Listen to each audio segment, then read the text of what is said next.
Up today on The Speed of Culture, we're joined by Brad Feinberg, the North American VP of Media and Consumer Engagement at Molson Coors. Brad has led transformative initiatives for some of the most iconic beverage brands, from Coors Light to Miller High Life, and he's here to give us an insider's look at how Molson Coors is innovating to keep up with the pace of modern culture. Brad, so great seeing you today. Thanks for having me. Absolutely. So we're here at Media Week in New York City. How much time are you spending going to conferences like this, and what do you get out of them? Probably, not a large percentage of my time. I probably spend maybe a handful of conferences that I go to over the course of the year, ones that I think that are meaningful, that have opportunities to learn something new, to bring things back to the business, as well as to meet colleagues, attend board meetings, or be inspired. Yeah. And when you're at events like this, or you're just talking to people in the industry at large, what are some of the things that are on the top of everyone's mind heading into 2025 relative to the media landscape? I'm sure the word that comes out most frequently is AI. Sure. But I would just say that changing media landscape in overall, and just the thinking of like how marketing organizations are transforming, modernizing capabilities, and really having a kind of a foot into what the future may look like in terms of the types of capabilities both marketing organizations, both internally and agencies externally, need to build in order to achieve success in like a modern era. Yeah. And in this modern era, obviously it's so fragmented, but there's still some traditional mediums that are incredibly effective. Sure. So if you look at like the NFL, it's the most watched live program every year, usually is like 80 to 90. Yeah, I know you are. At the top of the audience might not be in terms of like 80 to 90 at the top 100 most live watchers against males and female players in the NFL. Right. So let's talk about television and how that plays an important role for your brands. Yeah, it has evolved over time, as you would expect. And I like to think of my role and what we look at is the intersection between consumer interests and choice and where we think we're going to sell, or we're going to create a meaningful exposure to our brands to sell more product. And so it starts with the consumer at the center. And so we look at where consumers are spending their time.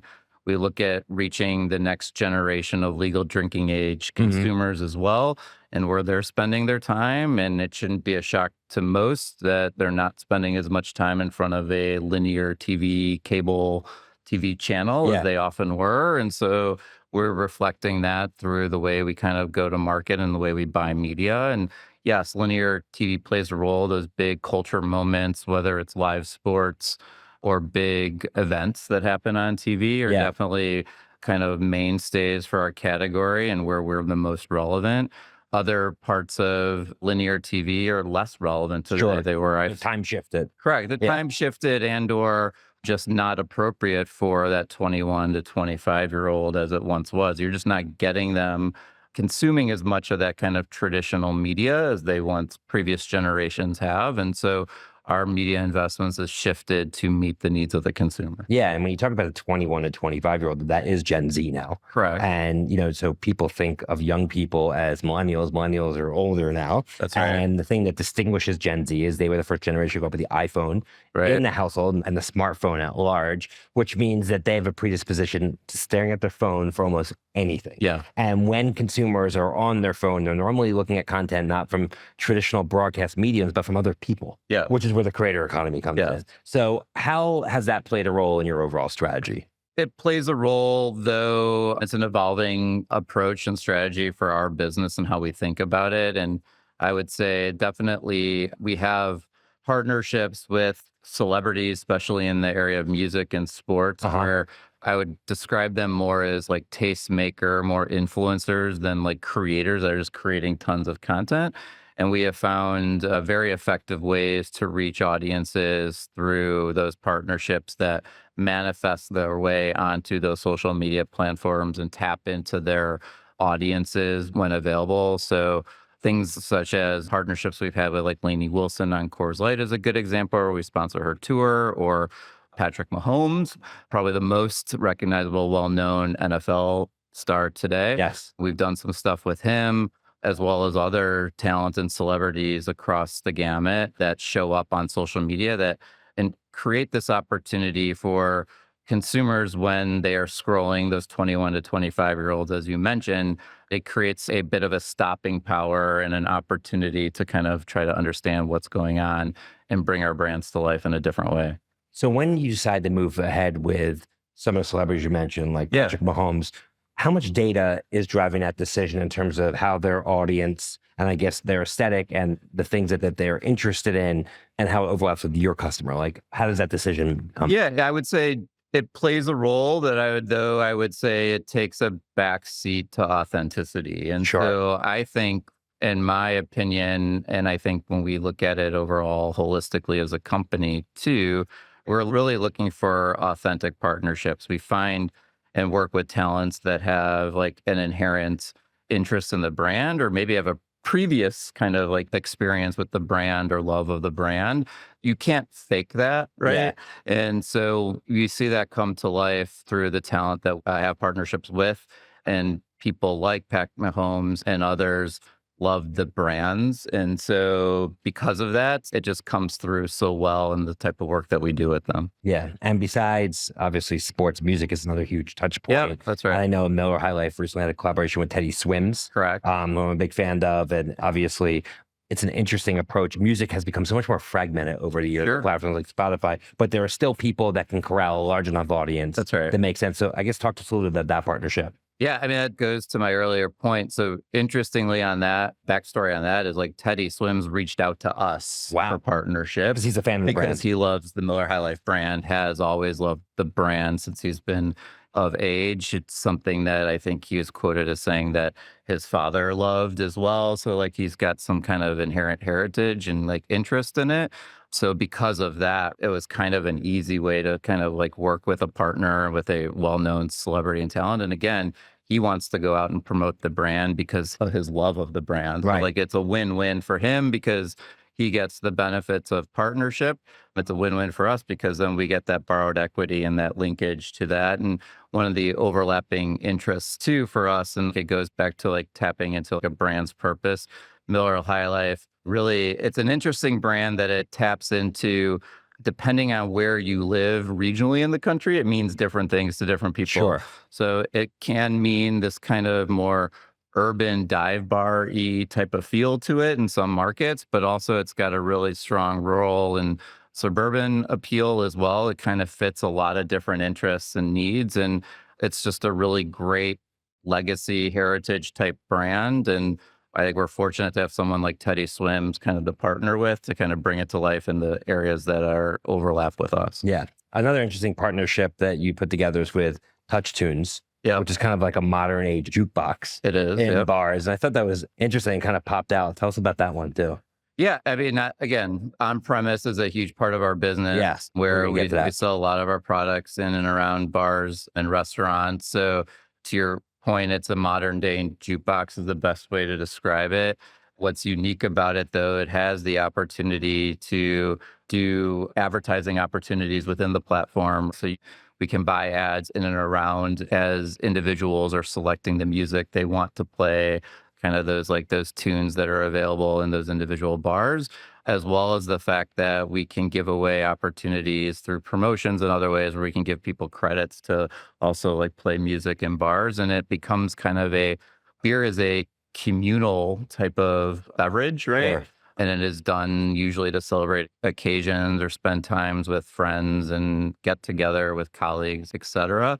And Touchstones kind of sits as like kind of that backdrop in those occasions in those bars and restaurants that have the access to that. And music plays a big role. So tying those two things together, making people feel great when they're having those experiences and ensuring that our brands can be a part of it and maybe stand out kind of is why something like that comes to life Very very cool. well. So you'd mentioned earlier that Miller High Life is sort of the brand has a different ethos Yeah. in different markets. Yeah. And obviously that speaks to customization and Sure. personalization. And one thing that AI, I believe, will be unlocking is the ability for you to have a multitude of messages Yeah. based upon consumer signals. Sure. How is your company looking at personalization in that realm? We're very much tip of the spear, just trying to build and think through all the use cases for building personalization through artificial intelligence or some creative platform that Yeah. allows us to do that.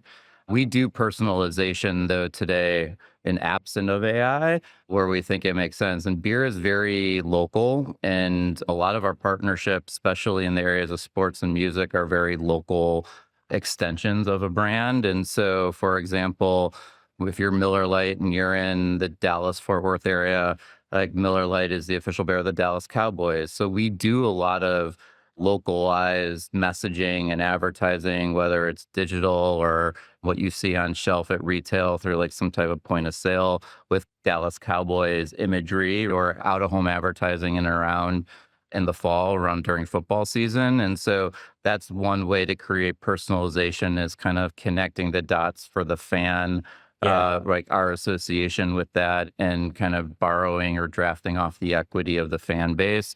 And we do that with teams in many markets across the country.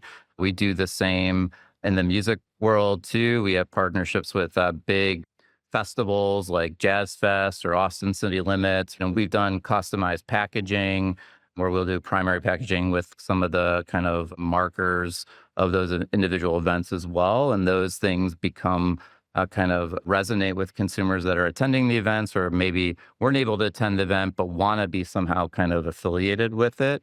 And those go over really well. We did a promotion with Luke Combs, another big country music star, for Miller Lite. And on that, we did a partnership with him where we actually we created a custom Miller Lite can with him, with his image on it. And that's a form of personalization. No, it's not one-to-one personalization. I describe that as one-to-many, right? Kind of like tapping into a attitude, behavior, or interest of a consumer. I do think the next level in personalization is more of that one-to-one, but the line is where one-to-one can create value in terms of them when it can be creepy, right? And so avoiding the creepiness of one-to-one is the risk that all marketers need to kind of understand where that line is and ensure that you don't cross over it, because that's where consumers, you add risk to your brand. And I think you kind of potentially dissuade consumers when you get there. Yeah, nobody wants to feel like they're being watched. Exactly. Yeah. So there's obviously a blurring of the lines between what is advertising, what is content. And when you're in a platform, let's say like TikTok or say Instagram Reels, traditional advertising just doesn't work. It has to feel native to the platform, et cetera. What are some of the types of content that you guys have created? And you've mentioned obviously these stars, which I'm sure make it easier. But like, what types of content does work with your audience? What are they looking for? Yeah, I mean, we try to adhere to the best practices of the platform. So we work really closely with our social media partners, or even some of our other like entertainment partners as well, to look for ways at which like our brands show up in a way that feels adherent to what are the best practices to drive our messaging on the platform. So a lot of shorts, and we've done a really nice job most recently in Meta's Reels product as well. And we're creating, I would say, less polished type of advertising, but still really heavily branded opportunities that hopefully are entertaining to consumers and then drive some value to them when they're thinking about our category and our brands. And so there's no one way to do that, I don't think, and it's highly dependent on the brand. We launched a new brand this year, really targeted to that younger legal drinking age consumer, that 21 to 24-year-old primarily, brand called Happy Thursday. It was born out of an insight from social media, interestingly, in which you saw on social media consumers, right, through user-generated content, were taking foaming wands to their hard seltzers to take the carbonation out of them. Interesting. Because the carbonation can bloat you, or you get full faster drinking with carbonation.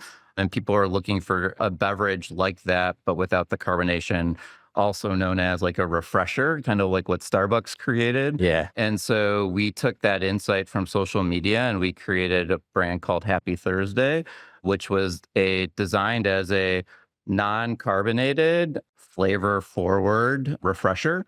And flavors that audience would be things like dragon fruit and other flavors that you would expect to see in that kind of genre. And that's an example where social media can actually be an inspiration for brands in terms of the types of products they create. And then as we go back to market in terms of promoting them, really tapping into some of those culture cues or opportunities that are reflective of those particular audiences. What's interesting is that at a lot of large companies like yours, just because that insight appeared, that behavior appeared in social media, it wouldn't necessarily always carry through to creating a new product. Correct. Right. So somebody somewhere at your organization Yeah, had to that's have heard it and then actually took the baton and ran it all the way That's through. correct. How did that come about? And Yeah, no, I mean, I would say we have a world-class innovation team, Yeah. right? That are always looking into what's going on in culture, trying to really see what is next on the horizon, even looking at things that are maybe a year or 2 years out so that we can kind of get into the development slate on them. And so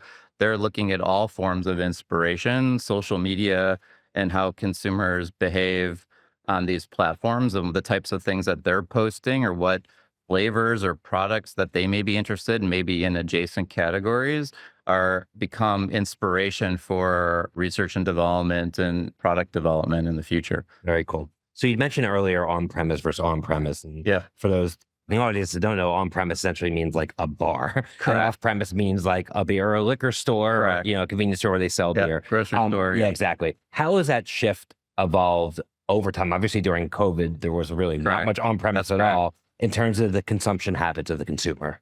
I think it's dependent on the type of consumer. For sure, during COVID, when all the bars and restaurants closed down, everything went to off premise. And in fact, it opened the door to e-commerce as Yeah. well. And bars and restaurants in some states also, like, they updated legislation at which those bars can actually sell alcohol to delivery, takeout right? or With delivery, takeout right, or yeah. delivery, which was always a prohibited prior. And some of those laws and kind of changes in legislation have stuck since COVID. That behavior has kind of already become more widespread. And so I would say it is a combination of the occasion.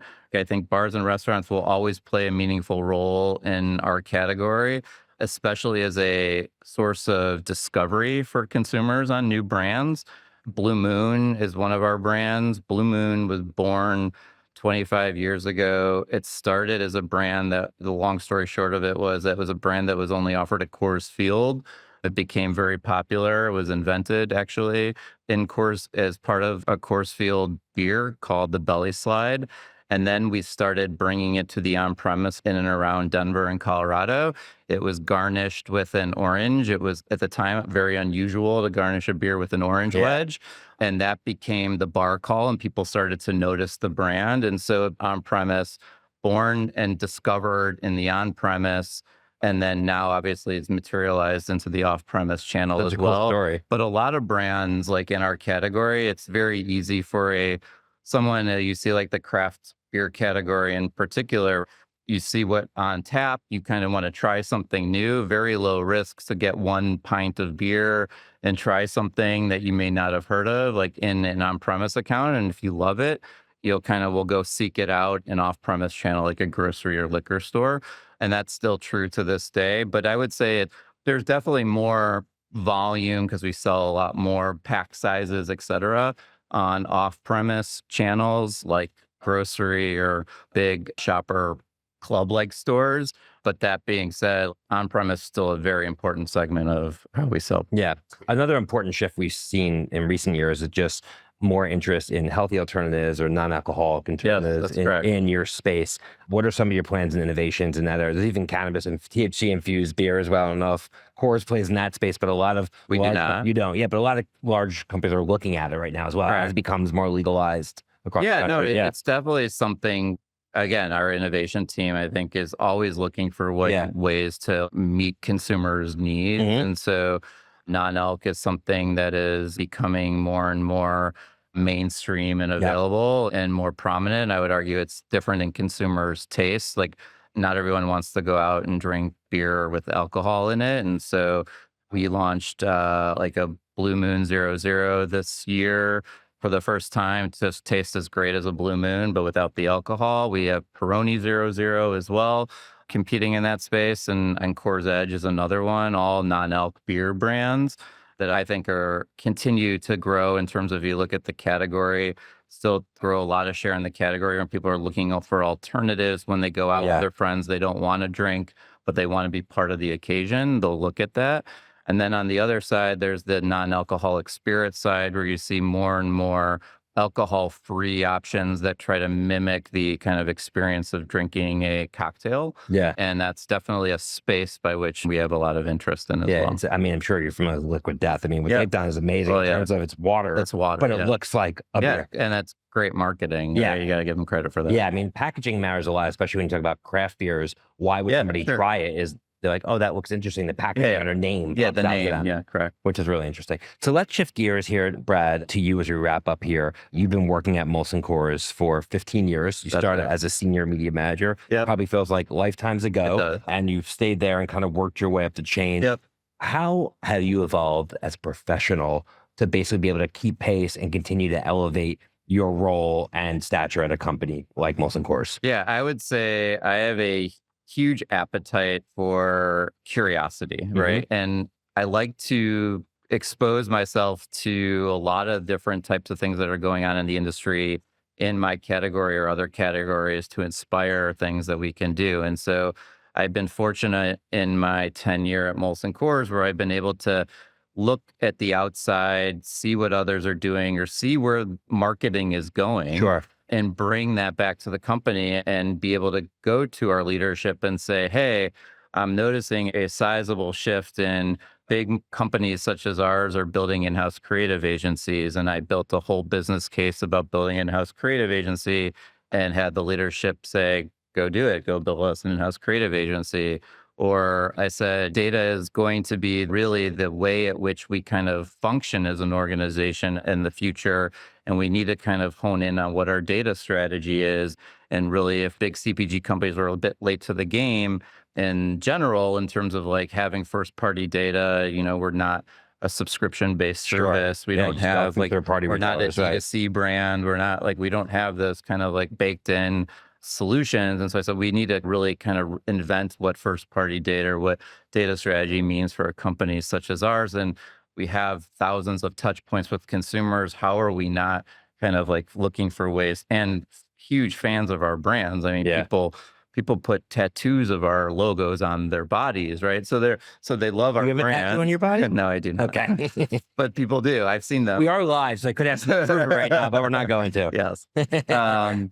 But I would say that like, so I said, here's what we need to build a first party data strategy. Here's the structure I need, the team I need dedicated to do that. And I've been fortunate enough to have leadership say, all right, go do that, go build Very cool. that. So that to me is where having like leadership that really understands what you bring to the table and very open with the right support for it really kind of gives you the opportunity to do that. And that obviously is why I've been able to grow in my career. And a lot of what you talked about is really predicated on you having your ear to the ground in terms of what's happening with your Right. category in the industry. What are some of the ways that you do that?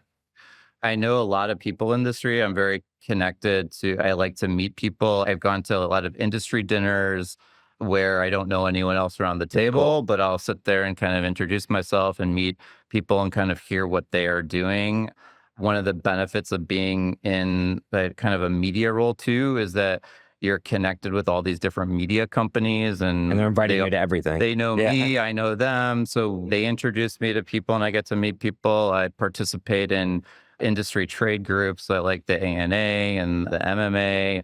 And so those also open up the opportunity and door for me to kind of hear what others are doing. So that gives me a kind of like that, what you describe as like kind of my ear to the ground to understand what's available. Very cool.